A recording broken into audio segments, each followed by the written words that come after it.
안녕하세요. 중학생 딸아이를 키우고 있는 40대 가정주부입니다. 엊그제 옆집에 새로 이사를 왔는데 그 집 엄마랑 어쩌다 이런저런 수다를 떨게 되었거든요. 그러다 문득 작년에 있었던 일이 생각나서 이렇게 이야기하러 왔네요. 남편과 저는 사내 커플로 만났어요. 남편의 대시로 만나기 시작해서 2년 정도 사귀었지요. 솔직히 당장 가진 건 없는 남자였지만 성실하고 무엇보다 능력 있는 사람이라서 그거 하나 바라보고 결혼까지 결심했네요. 결혼을 하고 1년 만에 아이를 가졌어요.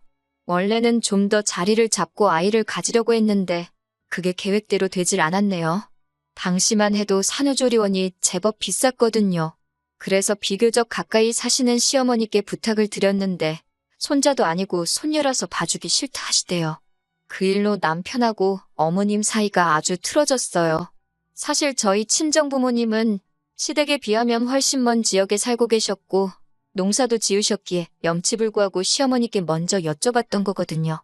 아무튼 어쩔 수 없이 친정어머니가 올라오셔서 아이를 봐주셨어요. 남편이 감사하다고 당시에 100만 원 정도 챙겨드렸는데 그걸로 저희 둘 몸보신이나 하라며 한사코 거절하셨다네요. 지금이야 회사마다 출산과 육아를 위해 이런저런 복지가 잘 마련되어 있다지만 사실 제가 처음 아이를 낳았을 때만 하더라도 사정이 많이 달랐습니다. 복귀를 한다고 해서 얼마나 버틸 수 있을지도 장담할 수가 없었지요. 게다가 첫째라 그런지 커가는 한순간도 놓치기 싫더라고요. 그래서 남편과 상의 끝에 회사를 관두고 당분간 육아에 매달리기로 했어요. 이제 와서 말이지만 가끔 돈이 아쉬울 때나 잘 나가는 동기들의 소식을 들을 때는 속이 상하기도 했네요. 지금 돌이켜 생각해보면 제 인생에서 정말 잘한 선택 중 하나지만요. 딸이 초등학교에 들어가고 나자 여기저기 돈 들어갈 때가 많더라고요. 기왕이면 좋은 것만 해주고 싶은 게 부모 마음 아니겠어요? 그래서 다시 직장을 알아보기 시작했는데 8년의 공백을 뛰어넘고 복귀를 한다는 게 쉬운 일이 아니었어요. 어쩔 수 없이 지인들에게 제 스스로 구직 중이라는 소문을 내기 시작했습니다. 20대였다면 부끄러워서 그런 소리는 못하고 다녔을 텐데 이것도 엄마가 돼서인지 그런 생각은 안 들더라고요. 아무튼 그러다 한 여자 선배로부터 연락을 받았습니다. 그 선배도 애 낳고 키우느라 회사를 나왔다가 지금은 창업 준비를 하고 있다며 저더러 같이 해볼 거냐 물어왔지요. 결과부터 말씀드리자면 거절할 이유가 없었기에 좋다 했네요. 그리고 지금이야 어느 정도 자리도 잡았지만 그때 진짜 선배랑 저 아줌마 둘이서 뭘 좀 해보려고 얼마나 애를 썼는지 지금도 그때만 떠올리면 너무 고생을 해서 그런가 눈물부터 난다니까요. 이후로 남편도 남편대로 잘 풀리고 제 사업도 조금씩 자리를 잡아가고 딸은 딸대로 건강하게 잘 자라주니 뭐 크게 걱정할 게 없었습니다.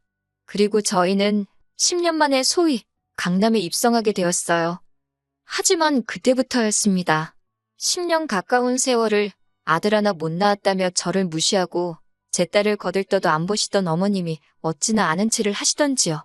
맹추인 줄 알았더니 언제 이렇게 돈을 모았냐? 그렇게 우리 뭐 하나 사주는 법이 없더니 너네만 이렇게 잘해놓고 살라 그랬냐? 집이 널찍하니 좋다. 앞으로 서울에 오면 이 집에서 있으면 되겠다.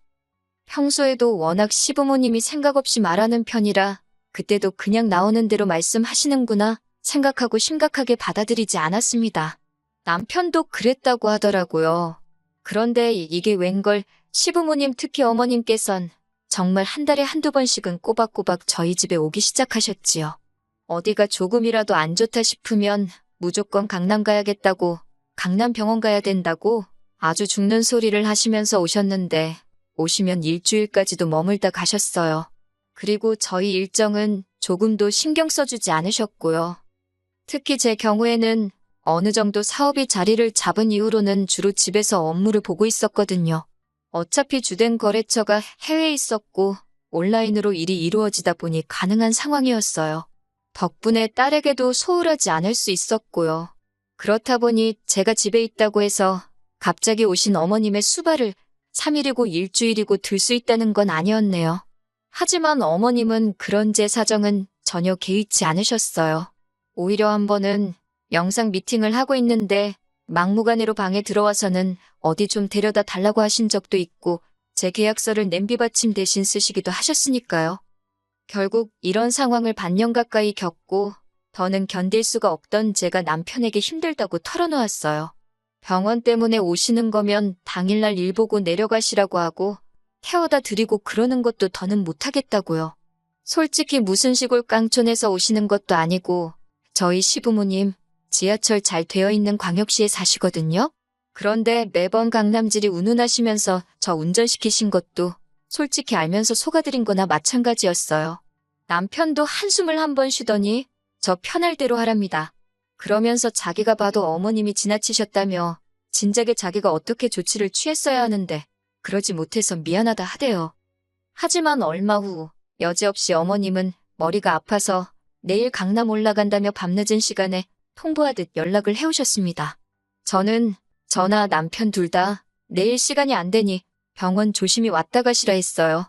그러자 어머님께선 그러면 병원 날짜를 바꾼다 하시길래 안 되겠다 싶어서 솔직히 말씀드렸습니다. 병원만 왔다 가시는 거면 뭐 편하실 대로 하시라고요. 그런데 이제 저희 집에서 며칠씩 있다 가시는 건 안 된다고 엄연히 제 사무실이기도 해서 더는 어려울 것 같다고요. 그렇게 어머님과의 문제는 일단락되는 줄 알았습니다. 남편 말이 어머님께서 남편에게 전화를 걸어 한참 재험담을 하시더래요. 지가 뭔데 내 아들 집 가지고 유세냐 뭐냐, 걔네 엄마도 못 오게 했냐 어쩌냐. 듣다 못한 남편이 장모님은 그렇게 자주 오시지도 못하시고 그리고 이 집은 우리 둘 집이지 자기 집이 아니라고 했답니다. 그러자 어머님께서 여우 같은 거한테 홀렸다며 아들도 못 낳는 게 뭐가 좋다고 데리고 사냐고 그러시더래요. 이 일로 10년에 걸쳐 서서히 회복되던 어머님과 남편의 관계가 다시 틀어졌고요. 그런데 그 일이 있고 몇 개월 지났을 무렵이었습니다. 뜬금없이 신우한테 연락이 왔더라고요. 신우는 남편보다 위로 3살이 많지만 저희보다 결혼은 늦게 했지요. 애도 저희보다 늦게 가져서 저희 딸보다 어린 아들을 하나 키우고 있었고요. 남편과 신우 사이는 좋을 것도 나쁠 것도 없었달까요? 일단 신우가 시집을 저 밑에 지방으로 갔던 터라 거리상 멀어서 명절에 시댁에서 보는 게 전부이기도 했고 남편이 신우 남편, 그러니까 자기 매형을 꽤나 불편해했거든요. 저는 신우 남편이랑 이야기 나눌 일이 많이 없었으니까 잘은 모르겠는데 남편 말이 묘하게 사람을 깔아내리며 대화를 한다나요? 아무튼 남편이 싫다는데 제가 옆에서 가깝게 지내라고 할 일도 아니었고 그런 신우에게서 연락이 왔으니 반갑다기보다는 무슨 일인가 싶어서 놀랐다는 게 더 정확한 표현이겠네요. 신우는 전에 없이 살살 제 눈치를 살피듯 잘 지냈냐, 어떻게 사냐, 자기는 사는 게 힘들다, 뭐 한마디로 괜히 아쉬운 소리를 하더라고요. 듣다 못한 제가 신우에게 혹시 할 이야기가 정확히 뭐냐고 물었습니다. 그제서야 신우가 본론을 꺼내더라고요. 혹시 당분간 시조카를 저희 집에서 봐주면 안 되겠냐고요. 생각지도 못한 신우의 말에 솔직히 당황하면서 동시에 어이가 없었지요. 갑자기 시조카를 왜 저희 집에 맡기려는 거냐니까 애가 학교에서 공부를 잘못한다며 강남 쪽으로 보내면 좀 낫지 않을까 그런 생각이 들더래요. 시조카를 저희 집에 맡기면 일단 자기도 직장 다니면서 돈도 벌 수 있고 그러면 자기도 저희 부부처럼 강남으로 올 수 있을지 누가 아냐고요.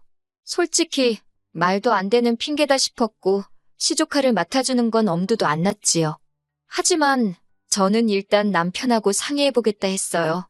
당장이라도 안 된다고 말하려고 했고 머리로는 절대 안 된다고 생각했지만 또 오죽하면 엄마가 자식을 떼어놓을 생각을 했을까. 신우도 엄마니까 좋은 환경에서 애를 키우고 싶어 저런 소리를 하겠지. 그런 생각도 들고 그러니 또 매정하게 안 된다고 딱 자르기가 그렇더라고요. 일단 남편이랑 이야기나 해보자.